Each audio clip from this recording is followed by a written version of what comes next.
So Cynthia, welcome to Chaucer's, and thank you for coming. Your wonderful series. You brought a friend with you. I did. I brought my daughter-in-law, Justine Hamilton. She is natural-born interviewer. Inquiring minds want to know, and she gets to the meat of the matter right away. So I brought her along. She can quiz me. All right. And so anything she ever wanted to know about my series, she will ask me. Wow. We don't have enough time. So what's Justine? What strikes you the most about Cynthia's writing? What strikes me as Yeah. the most, What really? I can't believe how much she has just coming out of her. Like, she has so many stories in her brain, she just cannot stop writing. And I think that is beyond rare in most writers. That her problem is she doesn't have enough time to put her fingers to the keyboard. Her mind is just going, and she has a huge backlog of stories that she has to get out. I think that is so rare and such a just great attribute. It's amazing. Very See, I cool. told you she was Yeah, she's great. So why don't I shut up and let you two take over here Okay. on our YouTube channel for Chaucer's Books. Okay. Hi, everyone. Thanks for coming. This is Cynthia Hamilton, local author, and Cynthia has written over 13 books, and as I mentioned, still counting. Today we're going to talk about Cynthia and her process and what makes her tick as a writer, and we're also going to talk about Madeline. Yes. I think her favorite character, I'm guessing, because she's written, 7 of your 13? Yeah, I'm on number 8. So yeah. So I we're- do like that. Yes. So, and I like you. So we're going to talk a little bit about you and a little bit about Madeline. Okay. So let's start with you. Okay. First question is, when and why did you start writing? I began wondering what I was going to do with myself if I became bedridden, because I had been sick, experiencing a lot of strange symptoms that kept evolving, and I got to the point where I realized that nobody could figure out what was wrong with me. And they, tried me on this medication or diagnosed me with that, and nothing worked out. And so I thought, okay, I'm deteriorating pretty rapidly. What could I do if I can't do the crafts and things that I do now, or if I can't work anymore? I can't, what am I going to do? So I thought, well, I completely forgot I couldn't write a book if my life depended on it. Just put that thought, it just didn't occur to me that I always knew that I couldn't write because I was so in awe of other authors.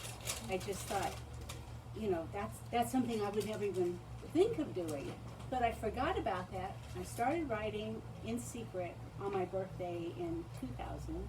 And yes, and then I finished that book a year later on my birthday and started the second book. What do you mean in secret? Nobody knew except like 3/4 of the way through I had a computer issue, so I had to tell Guy to fix it for me. And so that's when I told him I was writing a book. And he was in it, and his mother was in it, and our cat was in it, and and our dead friend was in it, because that was the whole premise of the whole story. So, so I was just playing. I had no idea, People that know me know that I like to tinker. I like to, make mosaic furniture. I like to paint, or, I like to, I'm craftsy maybe. So it's putting words together, I guess because I had so much training from reading. I had and I'm a picky reader, I get really upset if a sentence isn't right. So I think that I had honed my brain just by reading, so that when I forgot I couldn't write, I just started writing. And there was, it's like, I knew when there was a good sentence and when there wasn't. So that's how I started. And so then, And how did it feel when you first started sharing your writing at the very beginning? that's a good question. Well, I was really leery about doing it. Like, we had our key employee, Leah, I didn't tell her, so if I had any time at work, I would be working on it, and she'd come in and I kind of, not let her see the screen. It just was weird to tell people about it. I was a long way from feeling like I was good enough to be a writer. And so then I I started, my symptoms got really bad, and I thought, okay, I think I'm going to croak. Nobody can figure this out. I'm on my last legs. I think I would really like to see one of my books in print. And by that time I had 4. And so then we published Lucky at Love. And of course, you know, if you're really busy at work and you think you're gonna die, you know, starting a book process is really a great idea, because you got a million things you have to do. You have to have a website, you have to find somebody to print it, you blah, blah, blah. So I did that. I even had a book signing at Borders, and when I left that night, I mean, I could barely walk. And I thought, that is the very end of my writing career. You know, it didn't even really get off the ground. I was like, done. So then I spent the next several years just sick and trying to write, and got to the point where my hands wouldn't even work. And then Madeline came to me out of nowhere. Just one morning, having a little, you know, a pity party in front of the mirror, and, you know, I wrote some piece of garbage, you know, like the slutty detective, I'd be a millionaire, and like, wait a second. So I thought that was a terrible idea, but I realized Madeline was a great character. Right? The whole thing just bloomed in my head. She gave you life. She did. She gave me life. I gave her life. You Yeah, know, it's yeah. reciprocal. So, I just saw the whole thing. You know, I won't even tell you what I was going to call it, because it was so bad. And then I thought, well, no, that won't work. But I just started deconstructing what I originally saw, and turned her into this Montecito socialite who really gets the shaft. And it takes her a while. She has to hire her own private investigator, but she witnesses something that tips her off that her husband is behind what happened to her. So the whole first book, Spouse Trap, is about how she fights for her life, and bad things happen. They keep happening, and that by the end of it, she is on the pathway to becoming a private investigator herself. And I don't want to, you know, give away any details for anyone who hasn't read it. But but that was the prequel. I realized there was just too much backstory. So now, in the subsequent book, she has 2 careers. She has her own businesses. She's an event planner extraordinaire and a private investigator, and her team keeps growing. Quite a combination. Yeah. Those 2 careers. Well, one pays the bills, the other one, you know, that's what she enjoys doing. She likes helping people. So tell us a little bit more about your process, about how you write. Did you have words or time or days? Walk us through that. Okay, every morning I wake up and I go, oh good, I'm gonna write for 4 hours. And if I get to sit down for 15 minutes, I'm really lucky. So that's how my day goes. Then there's some days where I just say, oh, I know I can't write today because I've got a million things to do. And then I like sneak over and start writing, and I wish I had more time. I don't know why I don't have more time. It's just, life takes the time away from you. I don't know why. It's like I don't know where time goes. So do you just plop it in where you can? Yes, plop it in. I plop it in where I can. Every day? Mostly. Days. Okay. Yeah. And do you have sort of an idea in your head of how many words or chapters or? No idea. No. So if you're just sort of doing it intermittently all day, how do you keep all of your characters and your plot lines straight when you're like, you go and do the dishes and you come back and write a few paragraphs, Yes. and then you go run an errand and then you come back and write a few Yes, paragraphs? if I can keep it in my head. There's some days where I'm like going, I'm rushing to the computer, and then all of a sudden I have a brain freeze. It's like, what was I gonna do? And I can't remember. So then, She takes a whole new twist. no, I just get up and go clean something, you know, and then I go, oh yeah, that's it, and come back. And, Yeah. But I feel like, because I know you have so many storylines going on up there, how big of a deal is writer's block for you? Do you know how many writers would want to beat you up right now? No writer's block, that's crazy. No, I mean, I have that momentary, like, what was I gonna say? But that's, you know, and then as soon as I get away from it, like when my mind's free, it just, you know, it just goes. It just comes. It's chaotic, and then it's like, oh yeah, good idea, and then then if I have too many ideas, I can't remember. So Yeah. that is a little, you know, that's a little frustrating. Sometimes my husband talks too much, and I and I can't hear myself think. So then I put my earplugs in, and I talk while I'm typing, so I can remember the words, you know. But other than that, And your inspiration for your characters, are they based on a particular person, a combination? sometimes, Tell you us know, about like that. you get like these, you hear bits and pieces in the news or something, or just anything that's intriguing, and it's like, you know, we could do some bad things with that. You know, I take it where they, you know, like these little ideas will come to me, and they just seem like fun. You know, like. Oh, and they come from all kinds of weird places. I'm trying to think where I got this idea for one of the storylines, because what happened, I guess I have discovered that I'm not happy with a single storyline when I write. So there's at least 3 going on in these Madeline books. So she's had to hire more people, you know, on her team, and it's sort of grown organically, her team. So there's now 4 detectives. And she still has her event planning business, and so she's multitasking, but she's got a great crew, and her husband works for her, with her, and so I want them to be busy, you know. So I'm just always grabbing like interesting little stories. Like a friend of ours told us about this young woman that he has seen down by Butterfly Beach. And he believes she's living on the beach, and she doesn't talk, she doesn't say anything, she's just, and we have since discovered her, but I got intrigued by that idea, and so this whole backstory came about this man who meets at his doctor's office, and he's down from Washington State trying to find his daughter. And there's this long, crazy story that I made up based on this one woman that we see, this young woman. And so, you know, it's totally different, but it just was like the genesis for that particular story. Yeah. And will you stop and be like, okay, this is what she looks like, this is what she's wearing, this is how she's related?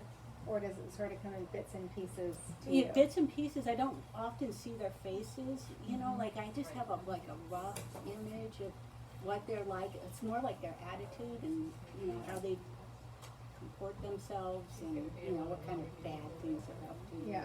And who do you see would play Madeline in a movie? Oh, Do you have good that? question. Anybody? I don't know. I'll tell you what she looks like, because I did see Madeline. She's got hair down to about here. It's like a dark blonde. She's very beautiful. She has green eyes.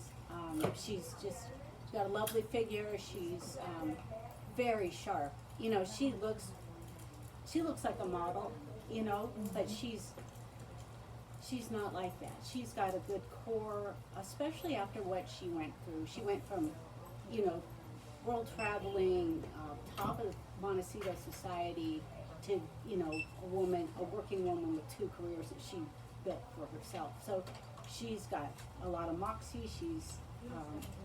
But she's got a lot of style, a lot of class. She's just a really interesting character. You know, because she really got into the whole the PI thing. Like she likes to get the bad guys. I think it's because of what happened to her. She wants to get those bad guys. So she's on it. And why do you think you keep, like, why have you not moved on? Why do you keep doing more Madeline? She's good. I told you she was good. I really want to know.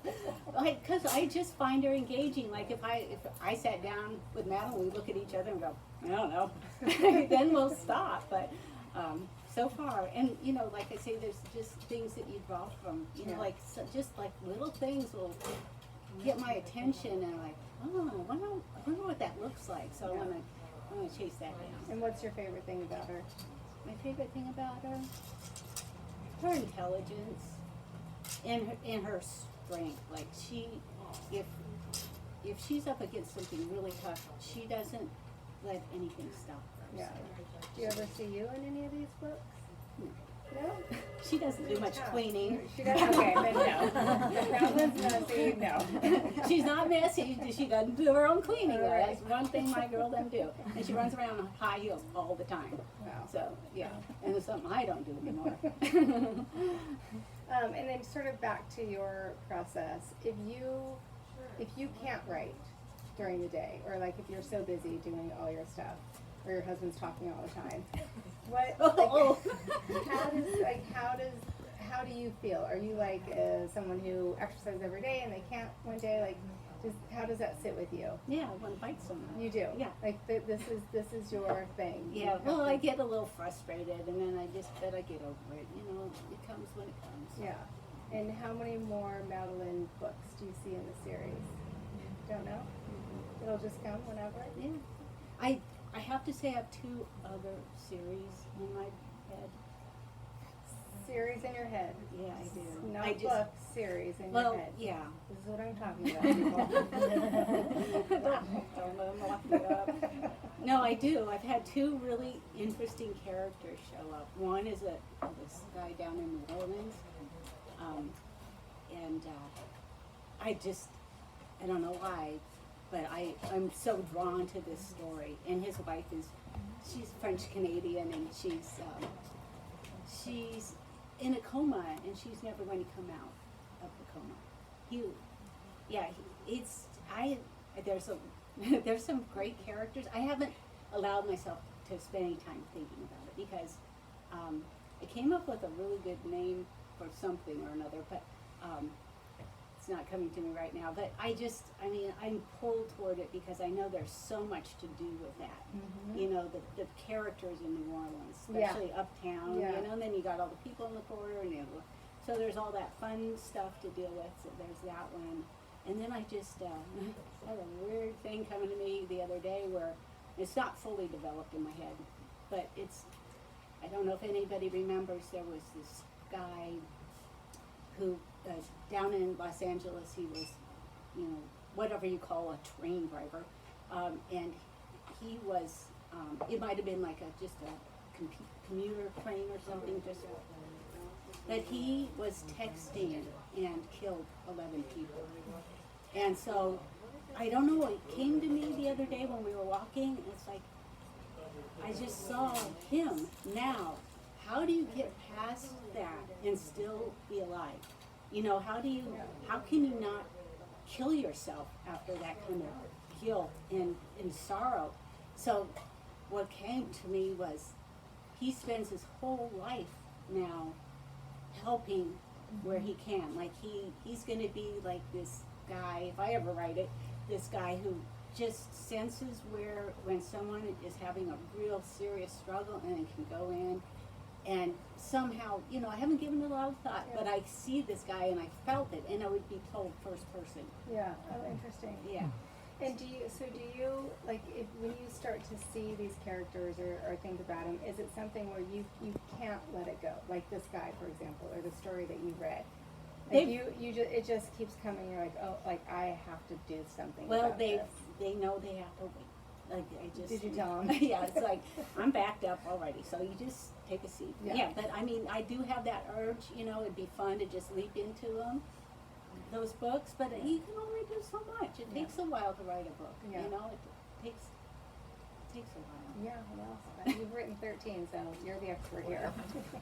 Do you want to talk about some of your other books? I mean, you've got the Madeline series, but some of your other books are great. I have my favorites, but why don't we talk a little bit about the other ones too? Okay. Did I talk about the other one at all? No, not really. Just okay. that it was the start. Yep, that was my 3rd book, and it's we had an employee at our mortgage company that was like a family member, and she got married, and so we sat at the family's table up at Ewing's Park, and we met this Uncle Stewie that we had kept hearing about, this Uncle Stewie. So Uncle Stewie shows up, he's 6'4", he's got a big old buckaroo hat, ostrich, He's got the, you know, ostrich belt, ostrich boots.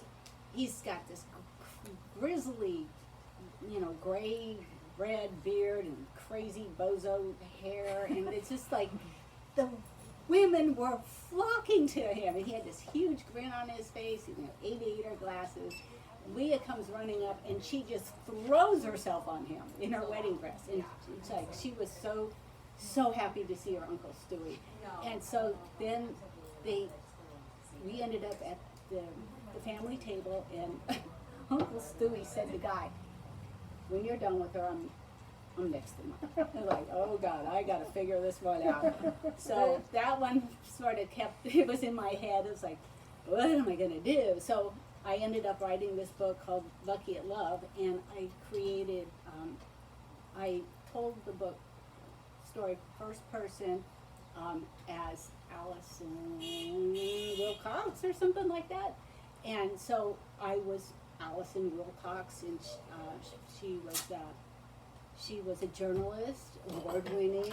She, like, Savoir Faire, I think is the name of it, or something like that was the magazine she wrote for. And so she met this guy at a wedding and asked, you know, proposed offhandedly, and she had to go figure out what goes on in his head. So it was kind of like me doing that, but not using Uncle Stewie's brain, because Uncle Stewie already made it known to me that, yeah, I was next in line. So I wasn't going to go there. So I just made up this guy, and I refined him a little bit more, and placed him up at this big ranch up in Oregon, and he raised mules.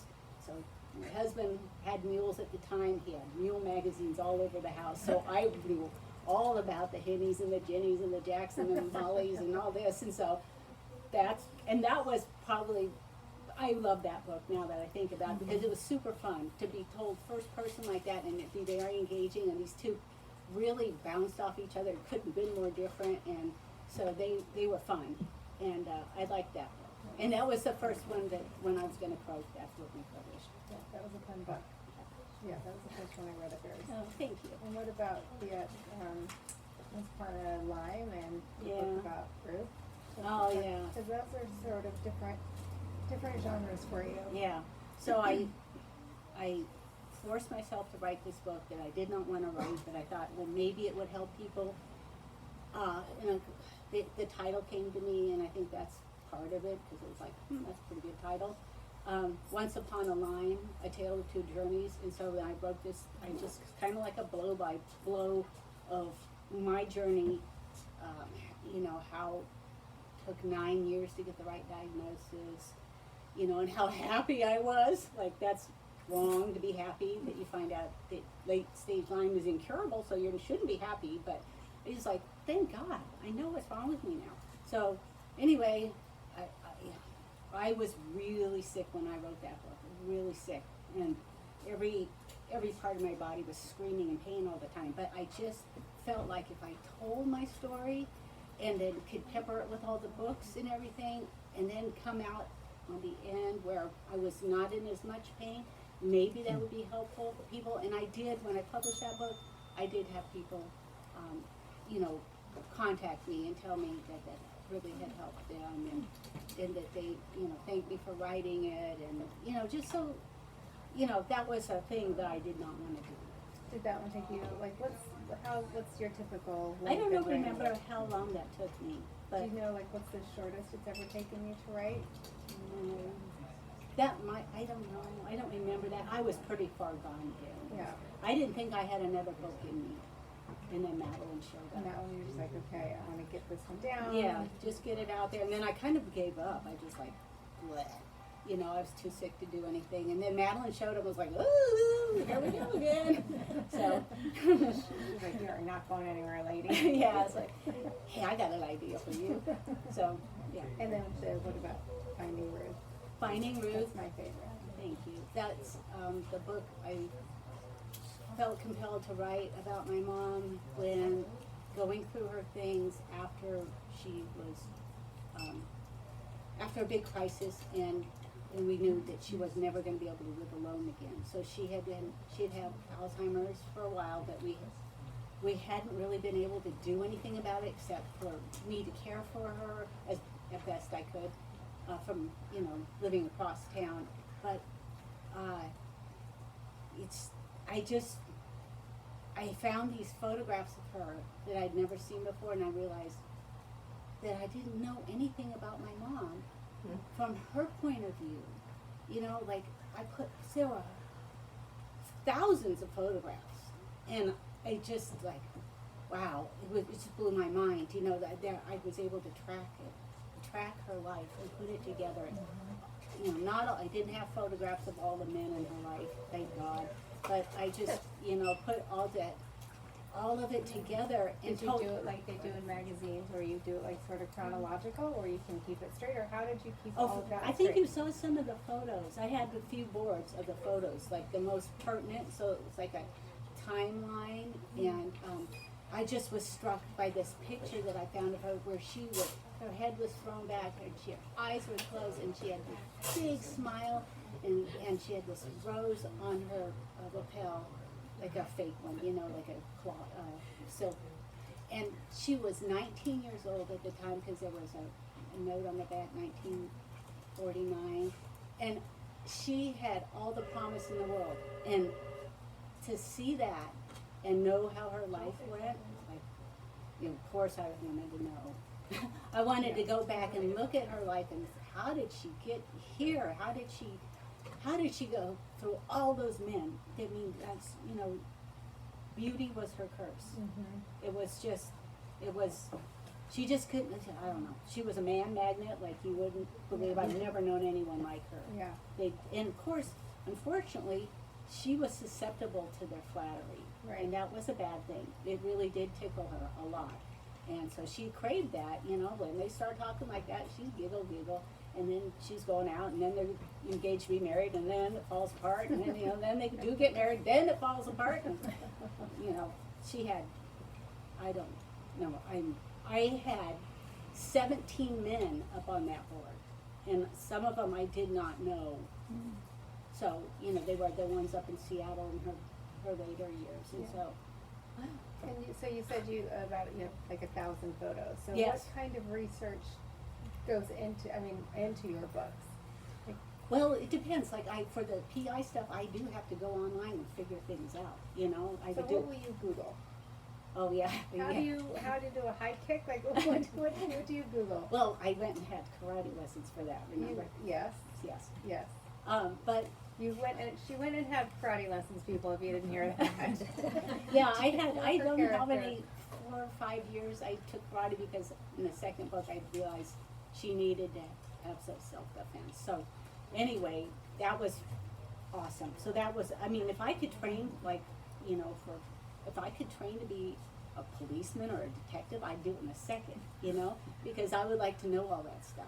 So I just have to go on my computer and just get the things I need, Yeah. you know. But you'll do karate lessons. And what else have you done? Nothing.